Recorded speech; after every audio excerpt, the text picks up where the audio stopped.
chakanaka aushayiwe simba pamusoro paupenyu hwavo. Ndataura favor, ndataura nyasha, ndataura kugoneswa nemi. Ngavarangarirwe nemi Mwari muzita raJesu Kristu Nazareta. Amen and amen. My Roslan, you are welcome. A good morning to you. God bless you. Thank you so much for tuning in. Mwari wakitire nyasha shukuru.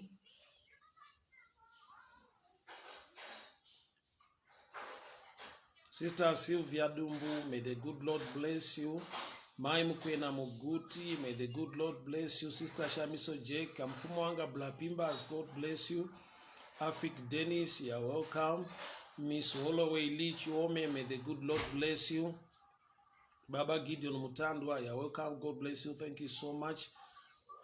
Mighty Tichiweshe, may the good Lord protect you. May the blessing of the Lord be upon your life in the name of Jesus. Mighty Guidi, a blessed day to you. God bless you. Thank you so much. Mwari wakitire nyasha hama dzangu ndinotenda Mwari shukuru mangwana ne ano.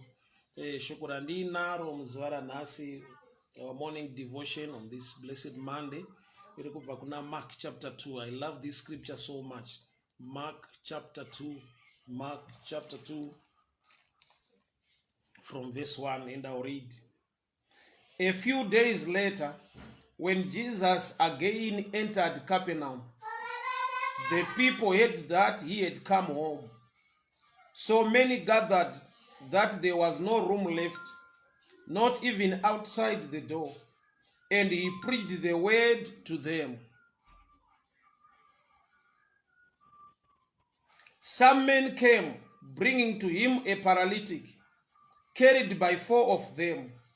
Since they could not get him to Jesus because of the crowd, they made an opening in the roof above Jesus, and after digging through it, lowered the mat the paralyzed man was lying on.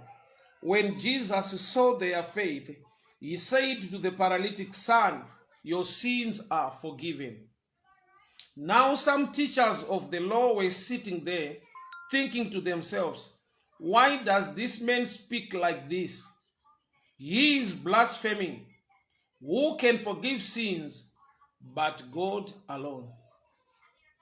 Immediately Jesus knew in his spirit that this was what they were thinking in their hearts, and he said to them, "Why are you thinking these things? Which is easier, to say to the paralytic, 'Your sins are forgiven,' or to say, 'Get up, take your mat and walk'?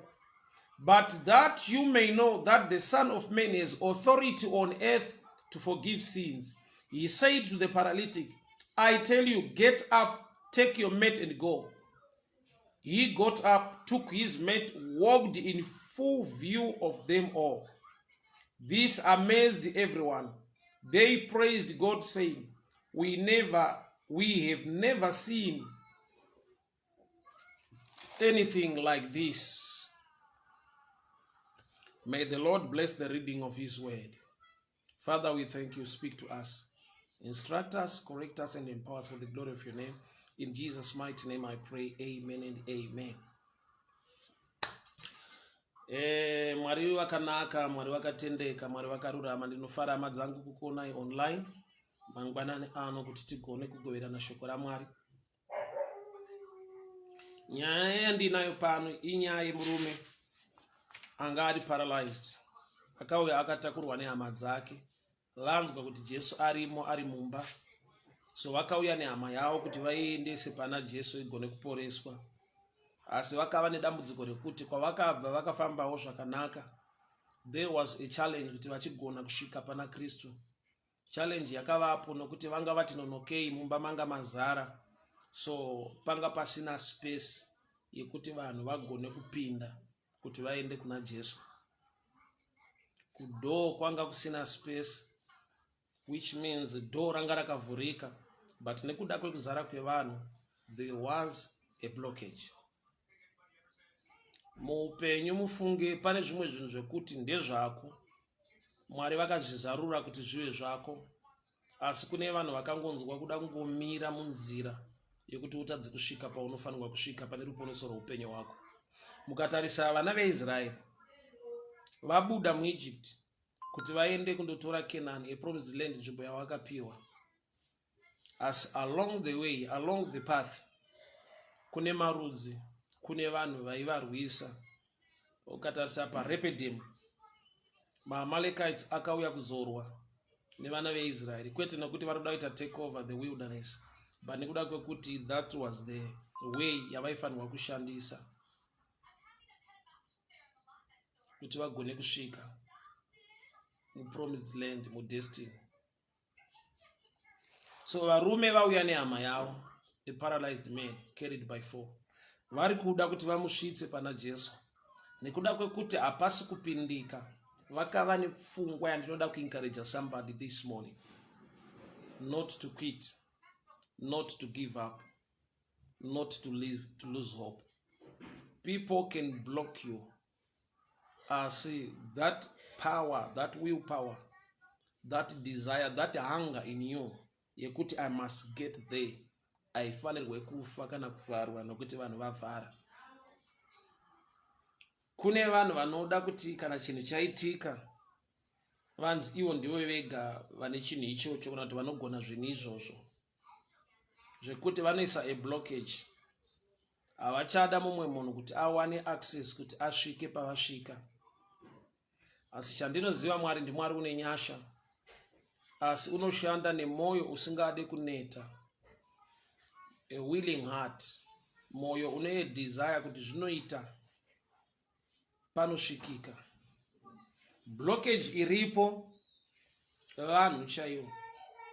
Zvoreva kuti mukurarama kwatinoita tine vanhu vanotaura mashoko anotsondora, anorwadza, anokudiscourage, vanokupa mafacts on the ground yekuti nezvauri hakuna kwaunosvika. Kune vanhu vanotaura mashoko ekuti unozonzwa kuti pano vanhu havatende kuti ndingagone kuachiva nekusvika pandiri kuda kusvika. But chandinoda kuti uzive hama yangu, iwewe iva nekutenda. Vanhu vakasakutenda, vanhu vakasatrust kana kubelieve kuti unogona kuachiva nekusvika at a certain level, but iwe mauri, don't join them. Don't join those who criticize you. Usamira kurutivi o kuside kwevanhu vari kurwa nechaunofunga kuti unogona kuita muupenyu, chaunotenda kuti Mwari vakakuwanira nyasha kuti unogona kuachiva. Don't join them. Inzwa mauri kuti I can get there. It's possible. By the grace of God, I will get there. So challenge yatinayo sometimes is that when people show you or give you the facts on the ground, kuti ona ninge akakundikana, ninge akatry kuita izvi zvikaramba, why do you want to try this? Tarisa zvauri nekudii. Ndo vanhu, ndo kuona kwavo. But ngandikudze chinhu ichi. Iwo futi chiregera kuzvitarisa kana vakuudza zvauri. Bible rangu rinonidzidzisa kuti we must look unto him, anova author and finisher of our faith. So as a believer, you must not look at yourself, but you must look unto him. Iye anokugonesa, anoita kuti zviite, aripo, ndiyo wawakatenda. So nyaya haisi ya ability yako. Mwari chavari kuda mauri i willpower, the desire to get there.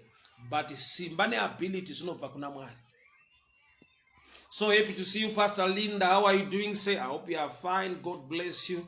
LK Nyoni, may the good Lord bless you. People of God, I'm so happy to see you online. Pauline Mudikani, Nyasha Zwanzwe, Marwakitri Nyasha, Minda Wana, Beatrice Mchinei, may the good Lord bless you. Sister Sylvia Dumbu, you're welcome. God bless you.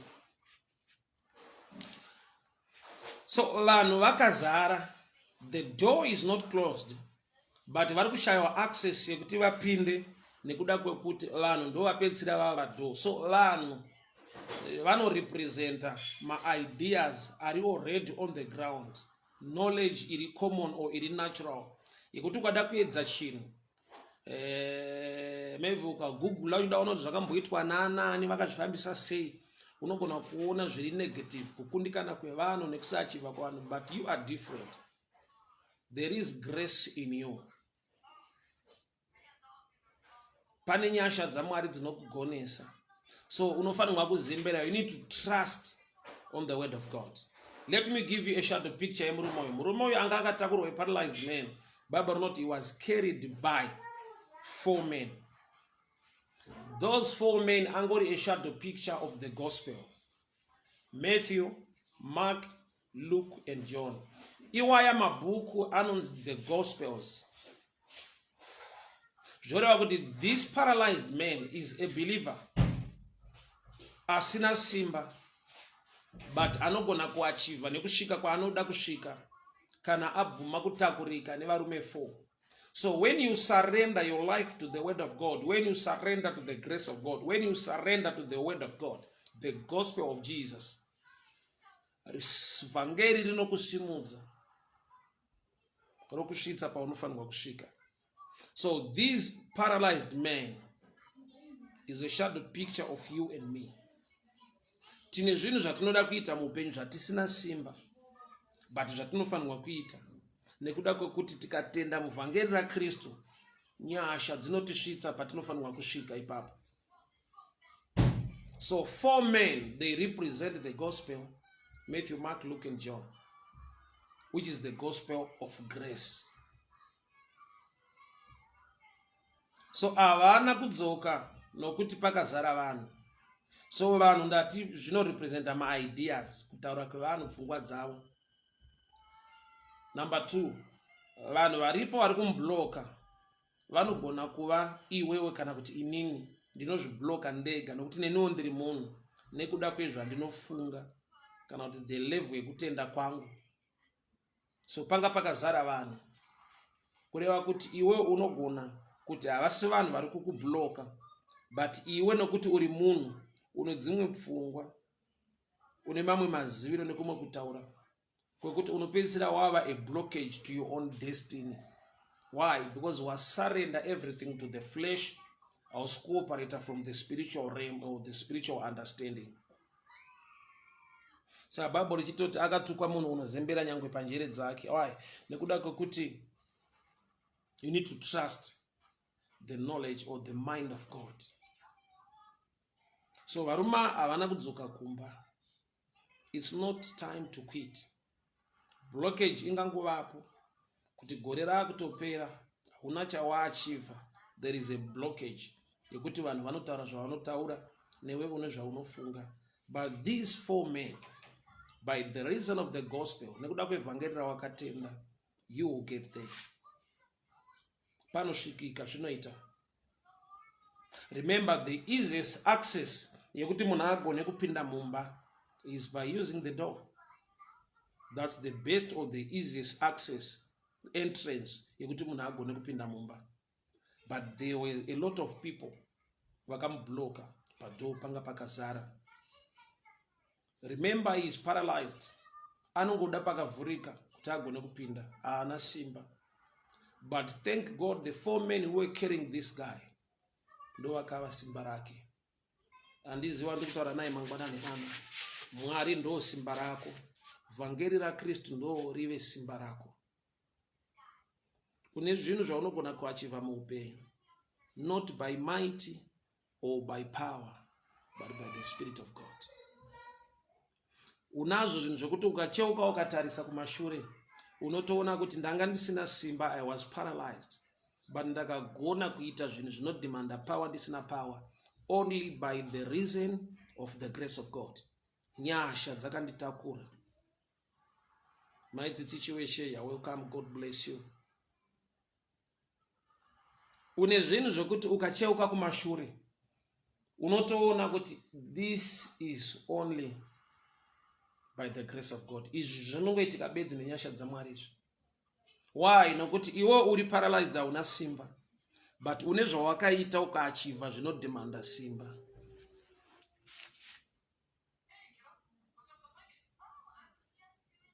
Une paunosvika muupenyu, paunogona kuona wega nekupupura kuti idzi dzinongova nyasha. This can only be God. Why? Nokuti simba rekuti ndaachive ndiite zvinhu izvozvo rarisipo, but chaingova mandiri ndakasarenda to the gospel. Shoko raMwari rikanditakura rikava simba rangu. So varuma havana kudzoka kumba, nyangwe padoo pakazara vanhu. vakabreaka a new ground, vakacreata a new entrance. Ndo zvakanakira vhangeri raKristu. Kana wasarenda kwariri, shoko raMwari rakutakura iro, Mwari vava simba rako. Every human blockage haikutadzise kuachieva, nokuti you are no longer operating as man, but you are operating as a new creature, sechishuka chitsva muna Kristu. Vakaenda nepamusoro pemba, vakaenda nepamusoro pemba. Entrance yepamusoro inowanzoshandiswa maybe nematsotsi. Kana dhoo rakakiwa paine mabagla bars, pawindo paine mabagla bars, matsotsi anogona kubreka roof opinda nyangwe nekuceiling nekudii. So these guys vafunga kushandisa entrance isiri normal. Entrance inogona kuita vaite sekunge vari kuita mhosva. Sei vasarudza kupinda neentrance inenge inovapa mhosva isiri normal? They know the one wavari kuda kuona. Wavari kuda kuona ndiye Jesu. Jesu ndiye wakauya kuzotakura kuipa kwedu. Jesu ndiye wakauya kuzotakura mhosva dzedu. Jesu ndiye wakauya kuzotakura kukundikana kwedu. So vari kuziva kuti as long Jesus is in the house, kana tikapaza roof tikaita sekunge taita house breaking, taita mhosva, as long Jesu aripo, he is the one achava answerable, because we want to see him. Kureva kuti ukamuziva, entrance dzaunogona kushandisa dzakawanda. Iye anoti I am the way, the truth and the life. I am the door of life. So kana Bible rati vakaenda vakapaza roof nechepamusoro pana Jesu. I need to read. Some men came bringing a paralytic carried by 4. Just because of the crowd, they made an opening in the roof above Jesus. Above Jesus. So chiri a bit strange now. Ndechekuti roof zviri pachena kuti haisiye iri transparent yegrass. These guys vatadza kupinda mumba, but pavaenda pamusoro pemba vabreaka the roof in line or just straight or above Jesus. Hapana pamwe pavakapaza kuti vapinde, but vakananga pana Jesu. Chakaita kuti vazive kuti Jesu ari pano chi? Why? Nokuti iroof havasi kuona kuti mumwe akamira papi, Peter ari papi, James ari papi. But Bible rinoti vakabreaka the roof just straight nepana Jesu. Zvoreva kuti kana uri mugospel, uri mushoko raMwari, rinongokunongedzera pana Jesu. These 4 men, they represent the gospel: Matthew, Mark, Luke and John. And the gospel points people to Jesus. Hakuna vhangeri rinotaura nyaya dzevamwe vanhu, kukundikana kwevamwe vanhu nekuita kwevamwe vanhu. Ndinowanzotaura kuti izvozvo zvinenge zvatova zviziviso kuti pastor anenge akazodai, chechi yakati yakazodai, vanhu vari kuzodai, zvinhu zvakazodai. Iroro harisi gospel. Chinonzi gospel, it points people to Jesus. Varume ava rufi haisi yegrass, haisi transparent zvokuti vangaone zviri mukati kuti Jesu ari apa, Peter ari apa. But Bible rinoti vakabreaka. Vakabreaka. They made an opening in the roof above Jesus. They made an opening in the roof above Jesus. How did they locate Jesus yet vari panze? How did they locate him? Kuti Jesu akamira apa, ngatipazei roof apa. Remember, imba yakazara vanhu, but these men vari kuita sekunge vari prophetic, zvekuti pavari kupaza roof vari kunanga straight pana Jesu. It simply means if you surrender your life to the gospel points you to Jesus, the one who will make a difference in your life. Vhangeri rinonongedzera munhu pana Kristu bedzi. Vhangeri ari kuudze nyaya dzaJohn, ari kunangise pana James, ari kunangise pana Judhasi rokuudza umbavha hwake, ari kunangise pana Tomasi rokuudza kuneta kwake, kudhauta kwake, kusaziva kwake. Ukaona pane kushumira kunokuudza pamusoro pevanhu, harichakwalifaya kuva vhangeri, zvatovawo zviziviso. Why? Because munhu haagone kuponesa munhu, munhu haagone kuchinja upenyu hweumwe munhu. Kushata kwemumwe munhu hakunakise kuipa kwako, kugona kwemumwe munhu hakukururamisi, asi kururama kwaKristu ndo kunotiruramisa. So the gospel must point people to Jesus. Murume is paralytic, haana simba. So varume break a roof vamunangisa straight pana Jesu. Why? Nokuti Jesu ndiye simba redu, Jesu ndiye kugona kwedu, Jesu ndiye kururama kwedu. Righteousness is a gift yatinowana nekuti tinonge tatenda muna Kristu Jesu. So the gospel must point people to Jesus.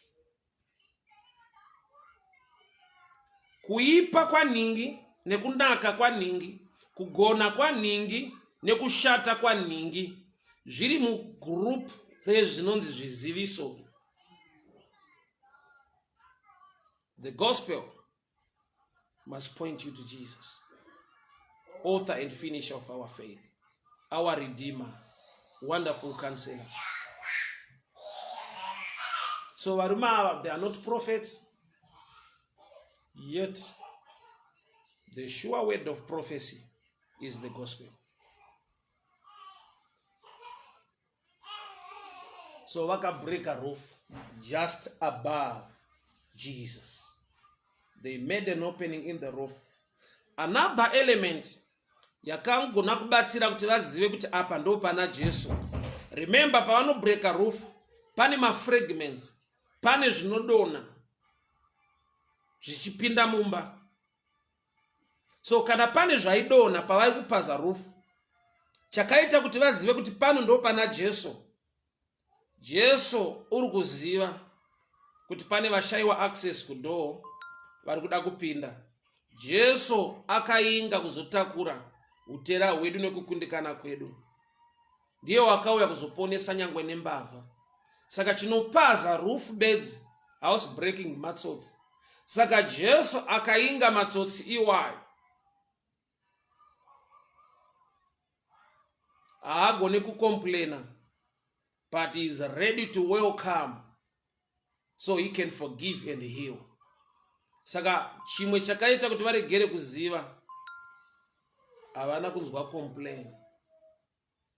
Ndopa vakaziva kuti ndiye arapa, nokuti iye haacomplaine, but unoponesa, unobatsira, unotsura, unoporesa. Just imagine dai vaka break a roof just above Judas, just above Peter. Remember, Peter was a man wekuti hadi zvinonetsa, haanonoke kubvisa bhemba rake. But chakaita kuti vazive kuti pano pata breaka pamusoro pasapa ndo pana Jesu. He remained quiet. He was ready to welcome them. So they made an opening and they lowered the men on the mat. Kana vanhu vanga vashaya access kudoor, nekuda kwekuti vanhu vakazara vakamira, pava breaka roof pamusoro, hakuna munhu avadzivisa. May God give you the grace yekuti you open or you break a new ground that no man can stop you. Let me make this declaration again. May God grant you the grace or the favor or the power to break a new ground, to make an opening that no man will block you. Mwari ngavakuitire favor, ngavakupe nyasha dzekuti ugone kuzarura mimwe mikana mamwe opportunities muupenyu ekuti nyangwe une vanhu vakambokurwisa kumashure, but nekuda kwekuti you've made an opening in line with Jesus, may Jesus defend you. May no man stand against you because you are in line with Jesus. Kudo vakablokwa nekuti kwanga kune vamwe vanhu variko handizive mazita avo. But pavaka make an opening above Jesus, he is the way. He is the way. Haasi blockage, asi kuti iye ndiye nzira. He is the door of life. Ndiye anova mukova muupenyu wako. May God grant you the grace, the blessing and the favor to break a new ground, that no man has power to stop you. Vanhu vakutadzisa kupinda nekudhoo, asi havakutadzise kupinda kana wananga pana Jesu. Dambudziko redu dzimwe nguva nderekuti takananga nepavanhu. So vanhu can be jealous, can be bitter to an extent yekuti vanoziva kuti wo kana wapinda nyaya yako ndo inenge yakutaurwa naJesu, zvedu zvamira, saka they will block you, they will deny you access. Thank God they made an opening just above Jesus. And Jesu hana kukomplaina, for he is the way, the truth and the life. Jesu hana kukomplaina, for he is the door of life. Jesu hana kukomplaina, ndiye wakauya kudzobvisa vanhu mukuva vatadzi kuti vave vatsvene. So vanoita access through pamusoro pemba vachibreak a roof, marobas, matsotsi. But Jesu says to complain about chipazemba yemunhu, ndiye wakauya kuzotakura utera nekukundikana kwevanhu vese. So they lowered the mat pana Kristu. Verse 5. When Jesus saw their faith, he said to the paralytic, I just love this statement. I just love this statement. When Jesus saw their faith, he said to the paralytic, pana ndinonakirwa neorder iripo manje.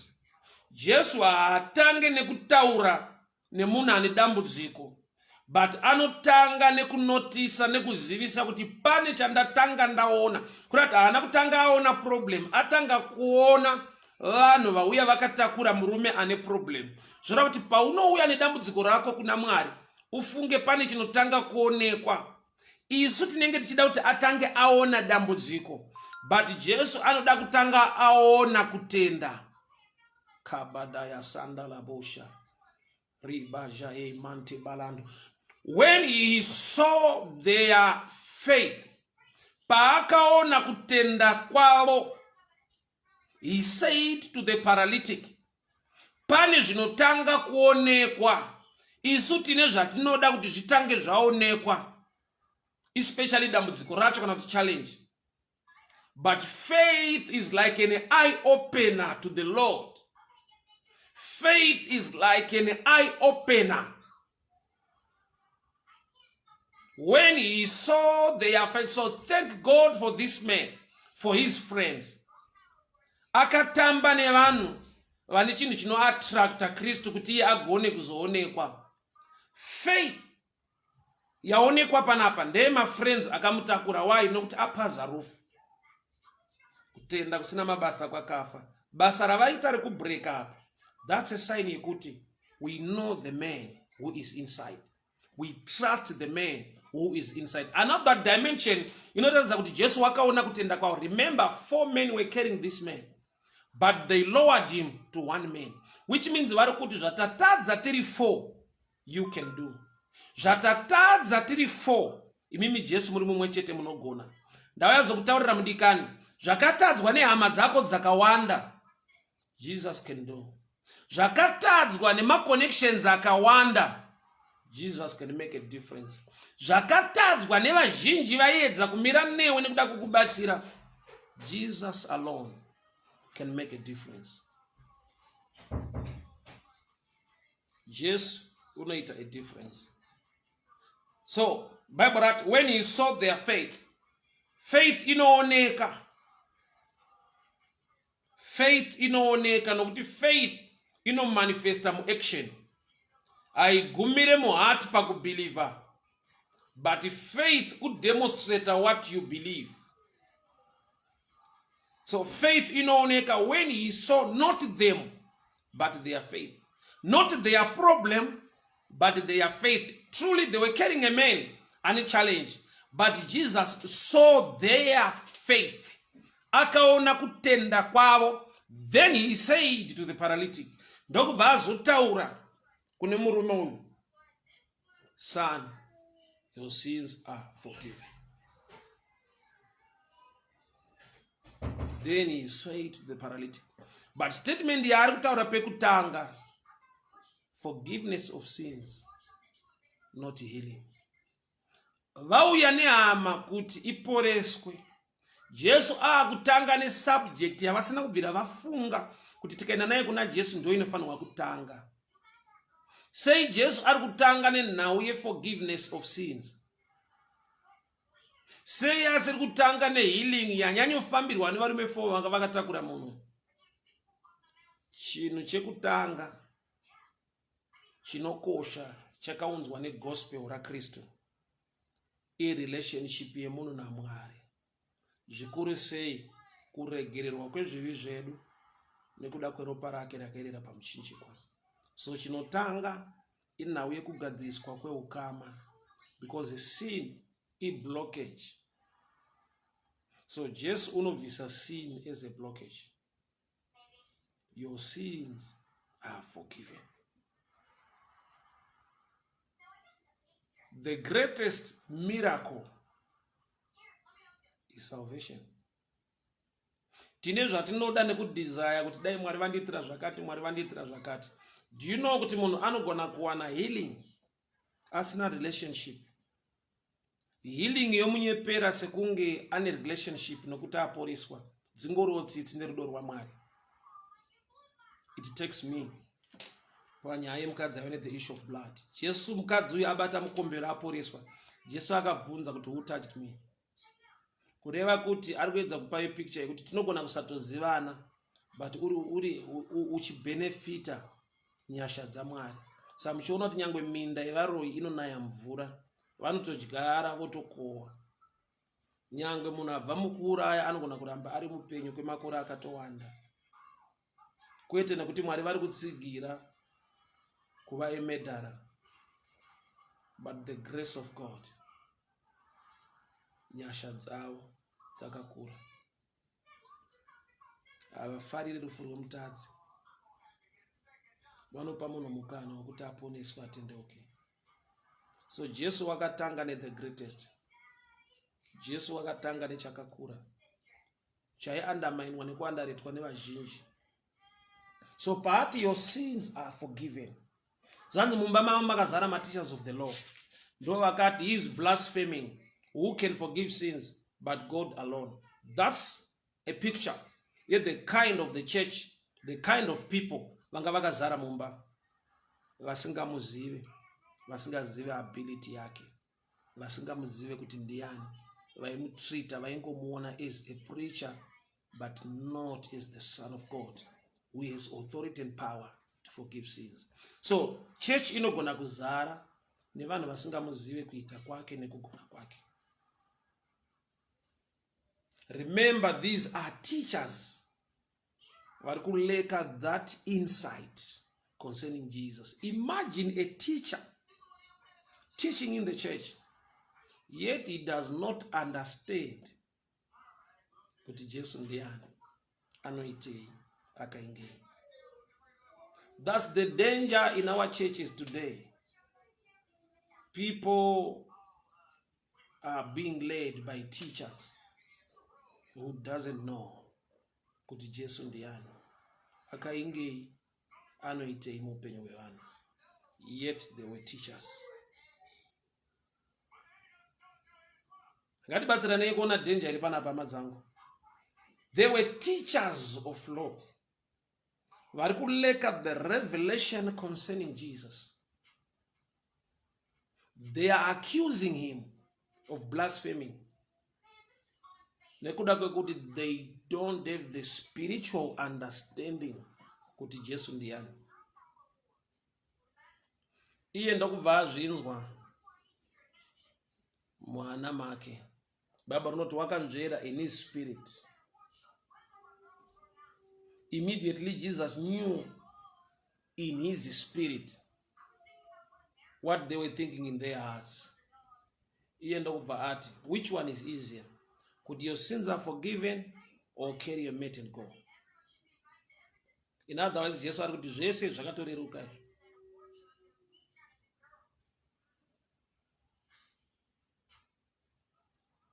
Which one is easier? Carry your mate and go, or your sins are forgiven? But so that you know that the Son of Man has authority on earth to forgive sins. To the paralytic, I tell you, get up, take your mate, and go home. Murume aenda kubva atora mate yake asumuka akuenda. In full view of them. He walked out in full view. Kurati paakatakura mate yake akafamba pakati pevanhu achindobuda uko. I want you to see something. Kana vanhu vakaita lower this man pana Jesu, akawana space yekunyatsogara yekurara ari pameti yake pana Jesu, it shows kuti vanhu vanga vakazara kudoo vachitadzisa vanhu kupinda, yet mu presence ya Jesu panzvimbo pana Jesu paine much room. I want to tell you something. There is still room. Pana Jesu pane mukana. Church can block you. Leaders can block you. People can block you. Asi pana Jesu pane mukana. Iyo yekuti vaibloka a paralyzed man kusapinda kuti auye pana Jesu, that's a sure sign yekuti they were not in his presence. They were present in the room, but they were not affecting his presence. Mumba manga makazara zvikuru sei kudo, asi pana Jesu pachine access, pachine room. Nokuti pavakapaza vakaisa munhu pana Jesu, zvoreva kuti pana Jesu paitova neroom inokwana munhu, asi kudo hakusi kukwana munhu pana Jesu. Kureva kuti vanhu vanga vakazara, they were just present in the house, but they were not affecting his presence in that room. So munhu akava pa church akasava muna Mwari is a blockage to others.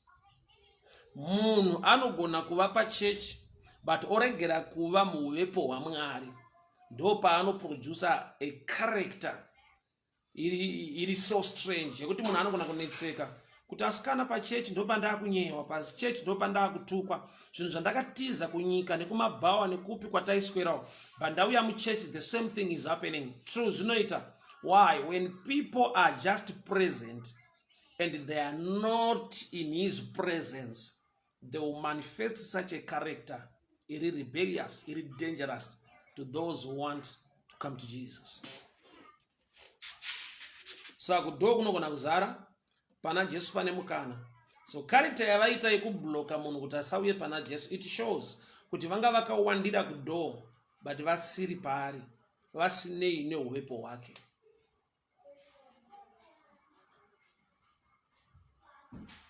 So Jesu akati, carry your mate and go. Bible that in full view. Munhu wese akatarisa. Vese vanga chokubloka vachiramba kuti apinde.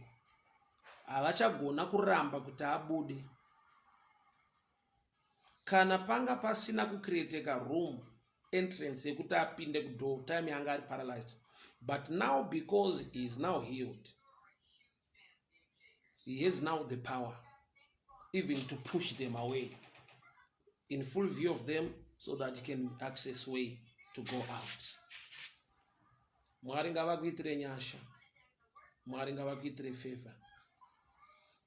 Pawairambirwa nevanhu, kana nyasha dzabata pamusoro peupenyu hwako, they will make way for you. I've experienced this in life. Pane paunorambirwa access. Pane paunorambirwa kunzi I know you cannot be part of us. But when the blessing of the Lord is upon your life, they will not deny you access.